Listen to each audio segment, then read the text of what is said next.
Que a paz de Cristo esteja reinando em vossos corações. É com alegria e satisfação que nós estamos mais uma vez aqui para abençoarmos as vidas de professores e alunos da EBD.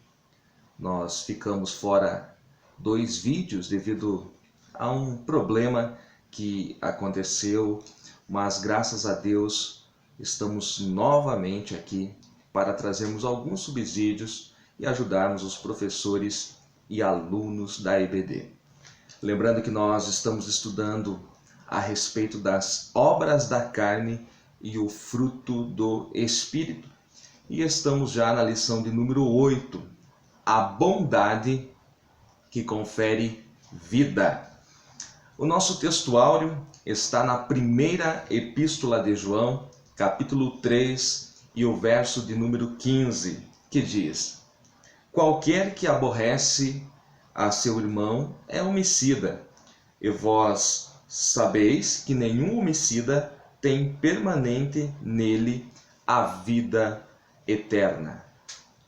A verdade prática diz-nos o seguinte: a vida é um dom de Deus e ninguém tem o direito de tirá-la, a não ser o próprio Deus.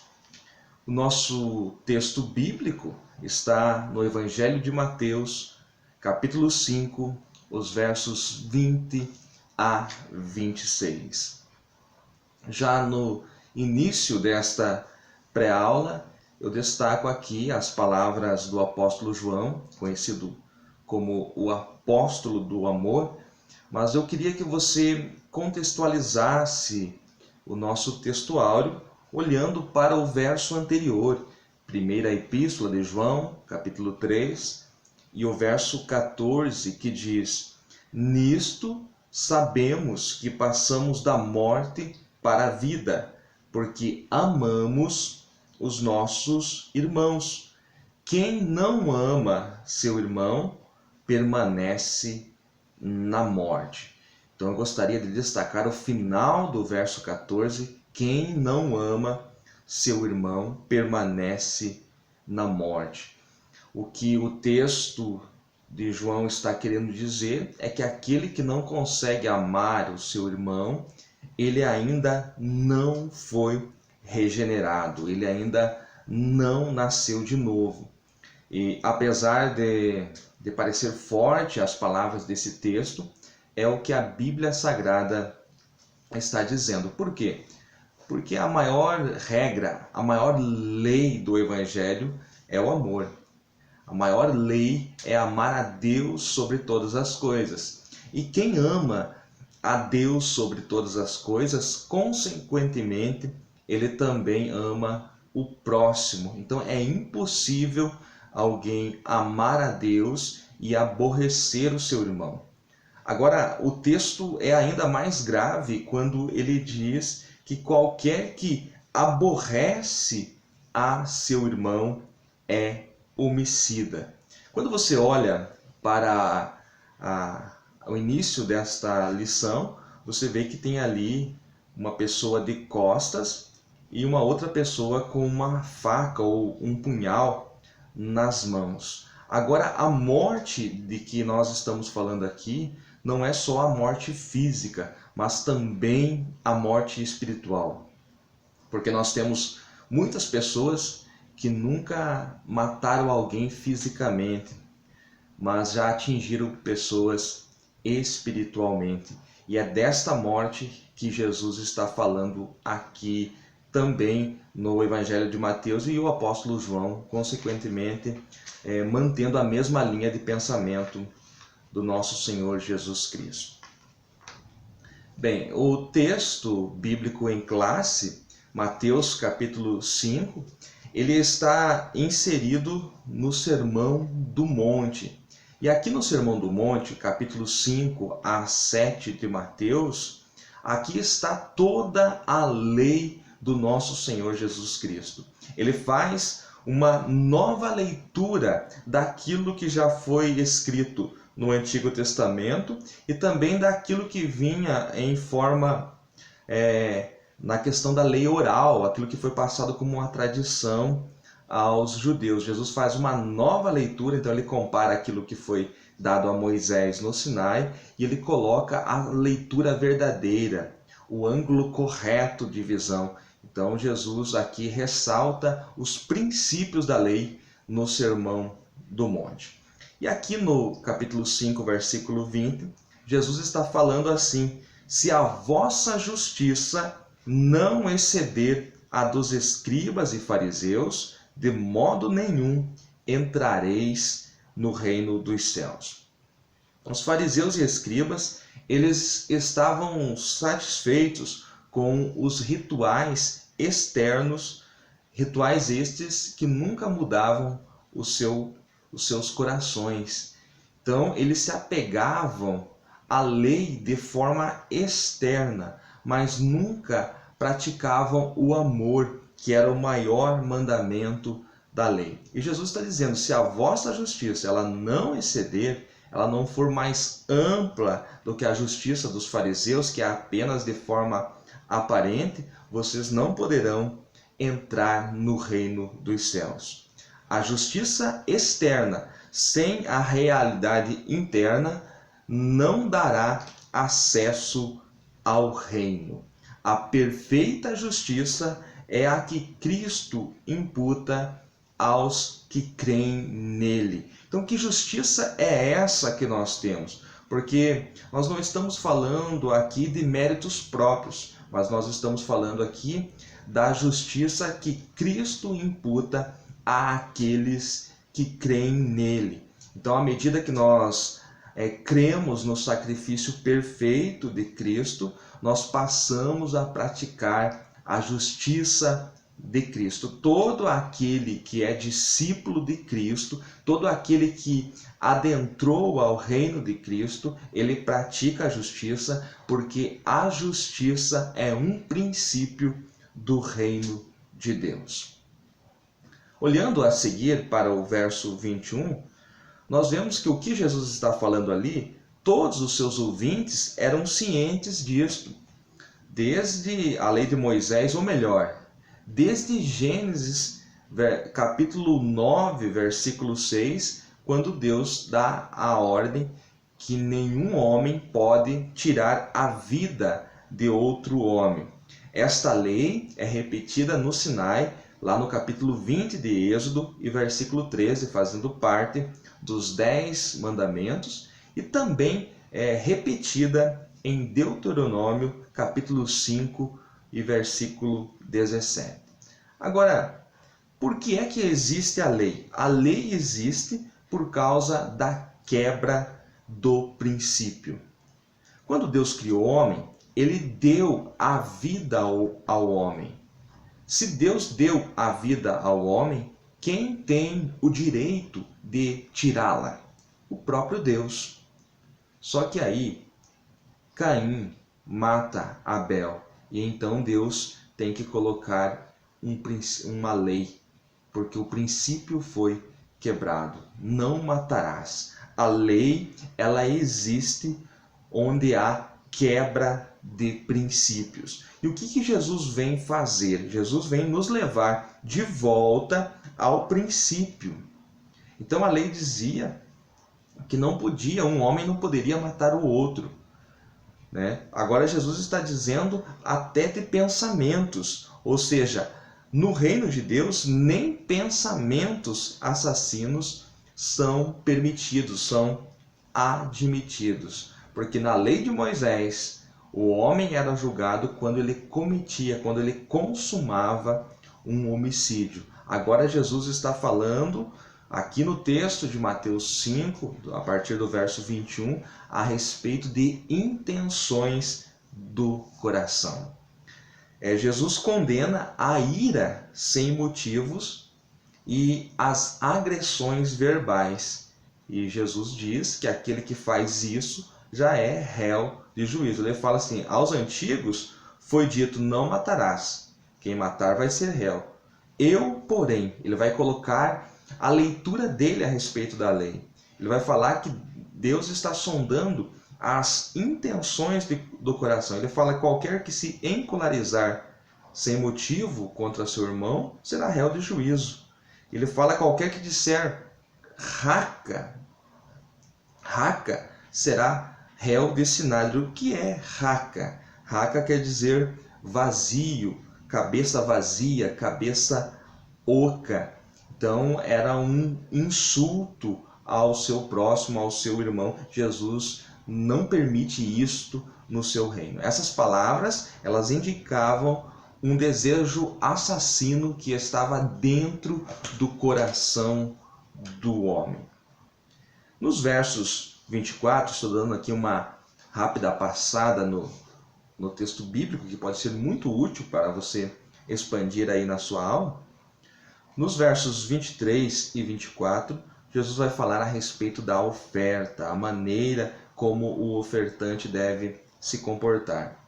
A oferta é a maneira como você materializa algo espiritual. Que é algo espiritual? O relacionamento com Deus. Porque o relacionamento que nós temos com Deus é algo espiritual. Nós não vemos a Deus. Nós não podemos tocar em Deus. Isso é impossível, porque é uma relação espiritual. Mas de que maneira nós materializamos esta relação? Através da oferta. Oferta não é algo que foi feito para encher o tempo no culto. Não é uma tradição.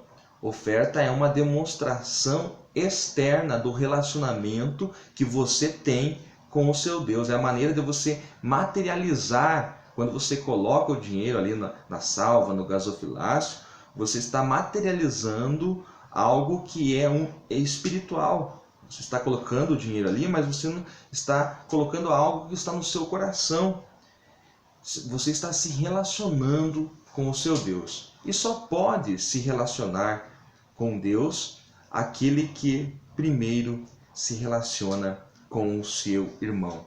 Aquele que tem um relacionamento perfeito com o seu irmão, este sim pode ofertar. Este sim pode se relacionar com o seu Deus. Então Jesus disse: se você for entregar a tua oferta e lembrar que o teu irmão tem alguma coisa contra ti, deixa ali diante do altar a tua oferta e vai reconciliar-te primeiro com o teu irmão. Depois você vem e oferece a tua oferta, porque Deus só recebe a oferta daquele que é limpo de mão e puro de coração. No verso a seguir, versículo 25, Jesus fala a respeito da reconciliação. A reconciliação deve ser buscada com ímpeto, com força, mesmo que isso envolva sacrificar-se. Se você errou, admita a culpa rapidamente. Não deixe que isto se prolongue, não deixe que isto vá ter consequências drásticas a ponto de ir a um tribunal. Se você errou, reconheça e reconcilie-se com o seu irmão rapidamente. Este é o ensinamento de Jesus aqui. Esses são alguns princípios que você pode pegar aí esses pontos e expandir na sua aula. Agora eu quero trazer algo que eu considero muito útil para esta aula. Na lição anterior nós falamos a respeito de benignidade e agora nós estamos falando a respeito de bondade. Mas qual a diferença entre bondade e benignidade? Primeiro, a benignidade tem o seu antônimo, que é malignidade. O contrário de benignidade é malignidade. Aquele que não é benigno é maligno. Esta é uma verdade absoluta. O contrário de bondade é maldade. Aquele que não pratica a bondade vai praticar a maldade.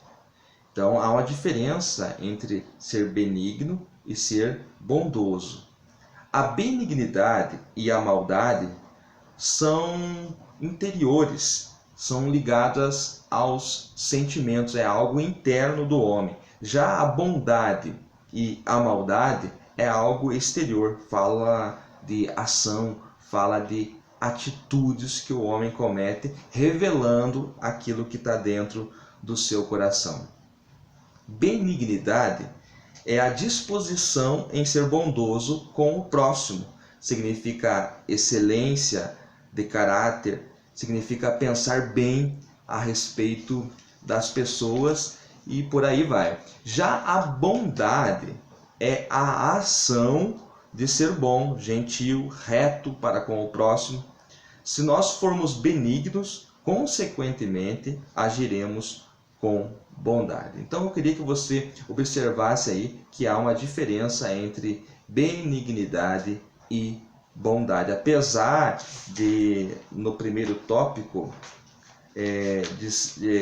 a lição diz, no primeiro tópico, podemos afirmar que a bondade e a benignidade são frutos gêmeos. Elas são bem parecidas aí, mas é importante que você destaque esses princípios aí, essa pequena diferença aí que muda bastante coisa.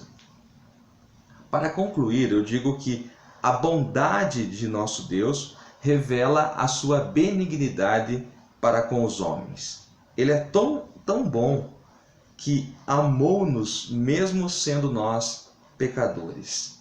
A Bíblia diz que Deus amou de tal forma, e quando João escreve tal forma, é que ele não encontra no vocabulário grego uma palavra que vá definir o tamanho do amor de Deus. Nosso Deus é um Deus benigno. Nosso Deus se fez bondoso para conosco e nos amou, sendo nós ainda pecadores. E aí fica uma pergunta: o que nós podemos fazer em troca do amor de Deus? Nós não podemos fazer nada para pagar o que Deus fez para conosco, mas nós podemos sim fazer bem ao próximo, nós podemos sermos bondosos uns para com os outros e assim nós vamos revelar o amor de Deus em nós.